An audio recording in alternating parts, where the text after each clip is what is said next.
The auction nobody understood. September 14th, 2019. Clay County, Kansas. A cold wind pushed dust across the auction yard, while hundreds of farmers gathered around rows of equipment, waiting for bidding to begin. Most people crowded near the shiny modern machines parked beside the main gate giant, GPS-guided combines, tractors with digital displays, million-dollar equipment that salesmen called the future of farming. But far behind the crowd, near a pile of scrap attachments and broken grain carts, sat a dismantled Kubota nobody wanted.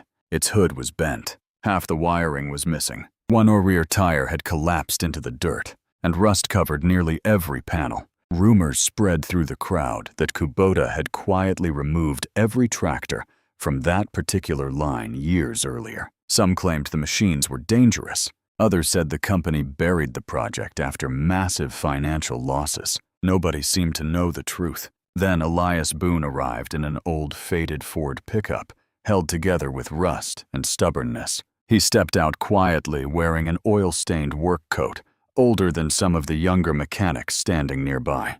The moment Elias walked toward the Kubota, people started laughing. Grant Holloway, the wealthiest dealership owner in 3 counties, leaned against a brand new combine and mocked Elias loudly in front of the crowd. "Well, boys, looks like the junk collector found himself another corpse." The crowd laughed harder when Elias placed the winning bid at just $2. $800. Even the auctioneer smirked while signing the paperwork. But Elias never reacted. He crouched beside the transmission housing and quietly brushed dirt away from a tiny symbol hidden near the steel casing.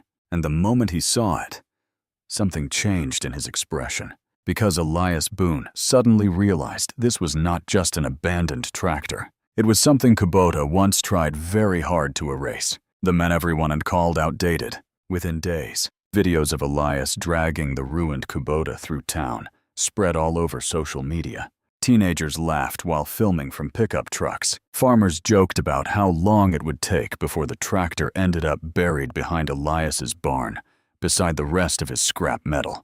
At the local diner, people mocked him openly. One mechanic claimed the engine was too damaged to ever run again. Another said Elias was living 30 years behind the rest of the world. But nobody insulted Elias more than Grant Holloway. Grant loved attention almost as much as he loved money. Every week he hosted flashy demonstrations for his dealership, showing off self-driving tractors and automated harvest systems, while bragging about how technology was replacing old-fashioned farming. One afternoon, Grant spotted Elias standing quietly near the edge of a demonstration lot. "Well, if it isn't Kansas's last caveman mechanic." Several people laughed immediately. Grant pointed toward the Kubota sitting on Elias's trailer. "You know what your problem is, Boone. You keep worshiping machines nobody else was dumb enough to keep." Even the younger engineers joined in. One of them walked around the tractor, shaking his head. "This thing belongs in a scrapyard." But Elias remained completely calm. He simply asked one quiet question. "Did any of you ever check the rear balance system on this model?" The young engineer frowned. "What rear balance system?" Elias said nothing else, and somehow that silence bothered them more than an argument would have. Because deep down, men who bragged loudly hated standing beside someone who sounded quietly certain. That same night, Elias worked alone inside his barn, while rain tapped softly against the old tin roof. He slowly removed layers of rusted steel and grease until he finally uncovered the original serial plate hidden beneath the transmission housing. The moment he read the number stamped into the metal, he froze completely, because he recognized it instantly. Not from a manual, not from an advertisement, but from something his father once whispered decades earlier, inside a machine shop long before Kubota erased the project from existence. The farm his family lost, long before becoming the quiet mechanic everyone overlooked. Elias Boone grew up on one of the hardest-working farms in Clay County. His father, Walter Boone, was known across Kansas as a man who understood machinery better than most engineers. Farmers drove for hours, bringing broken tractors to the Boone farm, because Walter could repair things nobody else could fix. Elias spent his childhood surrounded by diesel smoke, muddy boots, and a bonded engine spread across the barn floor. His father taught him how to listen to machines before touching them. Most men only look at horsepower. Walter once told him. But real strength usually hides somewhere quieter. Then came the drought of 1988. The heat destroyed crops across Kansas. Banks started taking land from struggling families, one by one. Farms disappeared beneath debt and foreclosure papers. Eventually, the Boone family lost everything too. Elias still remembered watching his father stand silently on the porch while strangers nailed bank notices onto their fence post. Walter Boone never shouted, never begged. He simply walked back into the barn and stayed there alone until nightfall. Something inside him changed forever after that day. A few years later, Walter began working temporary repair contracts for a manufacturing supplier connected to Kubota. Elias sometimes followed him into the workshops during summer evenings, sweeping floors, while engineers discussed projects that were never supposed to leave the building. That was where Elias first heard whispers about a secret prototype tractor designed for unstable, muddy farmland. Most companies wanted bigger engines, more horsepower, more speed. But one experimental Kubota team believed balance mattered more than brute force. Walter became obsessed with the project. He claimed the machine could outwork tractors twice its size in flooded conditions because it distributed weight differently. Then suddenly the entire project disappeared. The prototypes vanished. Workers signed confidentiality agreements, and nobody inside this company spoke about the machines again. Years later, before Walter Boone died, he told Elias one final thing. If you ever find one of those tractors, look inside the rear housing first. At the time, Elias thought his father was rambling from exhaustion, but standing alone inside his barn decades later, staring at the serial number hidden beneath layers of grease and rust, Elias finally understood what Walter meant, because scratched deep inside the steel casing were his father's initials, W.B. Walter Boone had worked on this exact machine. And suddenly Elias realized he wasn't rebuilding an old tractor anymore. He was finishing the last thing his father never got the chance to save. The machine Kubota tried to erase. For the next month, the lights inside Elias Boone's barn stayed on almost every night until dawn. People in Clay County started treating the old man like a joke. Teenagers parked near his property just to record videos through the barn windows. Farmers at the diner laughed about how Elias was trying to resurrect a dead tractor. Even local mechanics said the machine was beyond repair, but Elias ignored all of it. Every bolt he removed revealed something stranger. The Kubota did not look like any production tractor from that era. The frame carried unusual reinforcement near the rear axle. The transmission housing was heavier than normal, hidden beneath layers of rust and grease. Elias discovered a second internal balance assembly connected to the drivetrain, and suddenly his father's stories began making sense. This tractor had never been designed for speed or raw horsepower. It had been designed for unstable ground, for mud, for flooded farmland, where heavier machines destroyed themselves, trying to force their way forward. One stormy night, Elias lowered the rear housing using an old chain hoist hanging from the rafters. Thick black grease spilled onto the floor, while rain hammered against the barn roof. Then he finally uncovered the hidden system completely. The balance transfer assembly shifted torque across the rear axle whenever traction changed, allowing the tractor to move through soft ground without burying itself. Elias leaned silently against the workbench staring at the machine, because suddenly he understood why Kubota buried the project. The design was brilliant, but it was expensive. Too expensive for mass production. The company chose profit over perfection, and buried inside the steel casing, beside Walter Boone's initials, Elias found something else, a faded engineering stamp, Prototype 03, which meant only a handful of these tractors were ever built, and this might be the last surviving one left anywhere in America. That night, Elias did not sleep, because for the first time in decades, he felt like he was standing beside his father again. And outside the barn, dark storm clouds continued gathering over Kansas, the rain that buried modern machines. The storms arrived during the first week of October, harder than anyone expected. Rain poured across Kansas for nearly 10 straight days. Fields turned black and heavy beneath endless water. Dirt roads became rivers of mud. Corn leaned sideways beneath cold winds, while soybean fields softened enough to swallow boots past the ankles.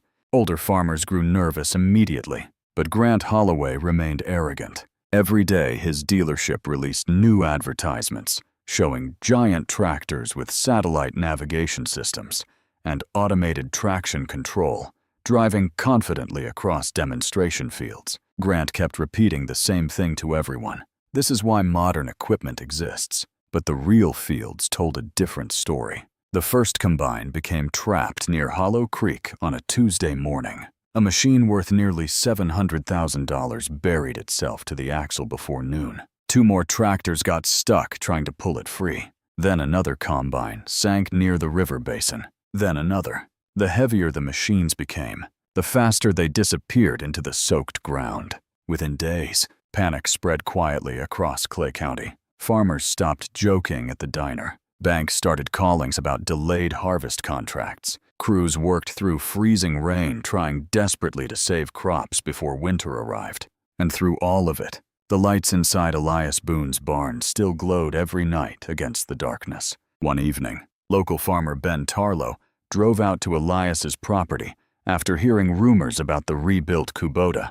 Ben looked exhausted. 3 of his harvest machines were already trapped in mud near his soybean fields. "You really think that old thing still runs?" Ben asked quietly. Elias wiped grease from his hands. "It runs." Ben glanced toward the rain outside the barn. "You think it can survive out there?" For a long moment, Elias said nothing. Then he looked towards the storm clouds moving over the fields. It was built for ground like this. Ben never forgot those words, because only days later, the entire county would finally understand what Elias Boone meant. The day the rich men went silent. The emergency call came before sunrise on October 21st, 2019. Ben Tarlow's largest soybean field, nearly 800 acres near the creek basin, had become a disaster overnight. 3 combines were stranded deep in the mud. 2 grain carts had sunk until their steel frames rested directly on the ground. Another major storm was expected within 36 hours. If the harvest stayed trapped much longer, millions of dollars in crops would be lost. By mid-morning, trucks lined the muddy roads around the property, while farmers gathered silently beneath gray skies, watching expensive machinery fail one after another. Grant Holloway arrived with even bigger tractors, more horsepower, more technology, more confidence. But the field did not care. Every machine he sent into the mud sank exactly like the others. By noon, nobody was laughing anymore. The only sounds were engines screaming against deep mud and cold wind moving through dying soybean rows. Then someone noticed an old pickup truck slowly approaching down the road. Elias Boone. Behind the truck rolled the rebuilt Kubota. Compared to the giant modern tractors surrounding it, the machine looked old and unimpressive. Its faded orange paint carried scars from decades of use. Weld marks covered the side panels where Elias had repaired cracked steel by hand. Grant actually laughed when he saw it. "You cannot seriously believe that thing belongs in this field." A few nervous chuckles came from the crowd, but Elias never answered. He simply climbed into the seat, started the engine, and drove slowly toward the stranded equipment. The sound silenced people immediately. The Kubota did not roar like the modern machines. It rumbled low and steady, like something built long before companies started caring about appearances. Halfway into the field, the mud thickened deep enough to stop almost every other tractor completely. But the Kubota kept moving, slowly, carefully. The hidden balance system shifted weight across the rear axle, while the tires gripped the ground instead of digging downward. One farmer near the road whispered quietly, "That thing should already be buried." But it wasn't. Elias reached the first stranded grain cart, attached the chain, and eased forward without spinning the tires. For several seconds, nothing happened. Then 40,000 pounds of trapped equipment began moving through the mud. The entire field went silent. Even Grant Holloway stopped talking, because everyone there suddenly realized they were not watching raw power defeat the field. They were watching understanding. The old Kubota moved through the mud exactly the way it had been designed to decades earlier. And over the next several hours, Elias Boone rescued machine after machine, while the richest men in the county stood silently in the rain, watching a forgotten tractor embarrass everything they once mocked. The secret hidden in the steel. By late afternoon, the rain finally began to weaken. The soybean field looked destroyed. Deep trenches carved through the mud, where million-dollar machines had failed again and again. Exhaust smoke drifted across the cold air, while exhausted farmers stood silently beside equipment that only weeks earlier had been advertised as unstoppable. And in the middle of it all sat Elias Boone's old Kubota, covered in mud, still running. No one laughed anymore. The same mechanics who mocked Elias at the auction now walked slowly around the tractor, trying to understand how it crossed ground that buried every modern machine in sight. Even Grant Holloway looked shaken. For the first time in years, the wealthy dealer had no speech prepared, no clever insult, no explanation. Then Elias did something unexpected. He shut the tractor off, climbed down into the mud, and opened a steel inspection panel hidden behind the rear axle housing. Most people had never noticed it before. Inside sat a strange secondary assembly connected to the drivetrain. Heavy steel gears linked to a balance transfer mechanism, unlike anything younger mechanics had ever seen. One of Grant's engineers stared in confusion. "What is that?" Elias wiped mud from the steel with an old rag before answering quietly. "Weight redistribution system." The engineer frowned harder. That technology was never released. Elias nodded slowly. "Number." It wasn't. Then he pointed toward the faded initials hidden inside the frame. W.B. Walter Boone. The crowd went silent again. Elias finally explained the truth his father carried for decades. Back in the late 1980s, Kubota engineers secretly developed a prototype tractor designed specifically for unstable farmland. Instead of depending on massive horsepower, the machine shifted balance dynamically across the axle to reduce sink pressure in wet soil. Walter Boone helped repair and test several units during development. According to Walter, the prototype outperformed tractors twice its size in flooded conditions. But the system was expensive, too expensive. Executives wanted machines that could be mass-produced cheaply and sold quickly. The prototype required precision engineering. Most companies considered impractical, so the project was killed. The tractors were removed from circulation and quietly destroyed, all except one, the machine standing in front of them.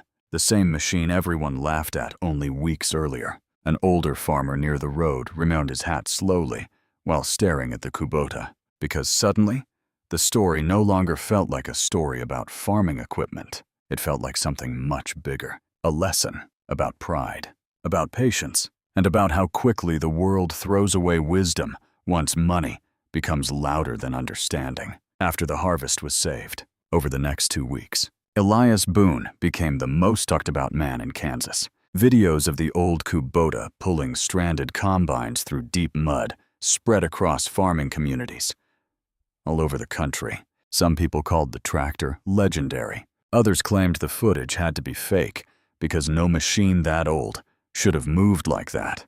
But the farmers who stood in that field knew the truth. They saw it themselves. Elias spent nearly every day helping recover trapped machinery from flooded farmland across the county.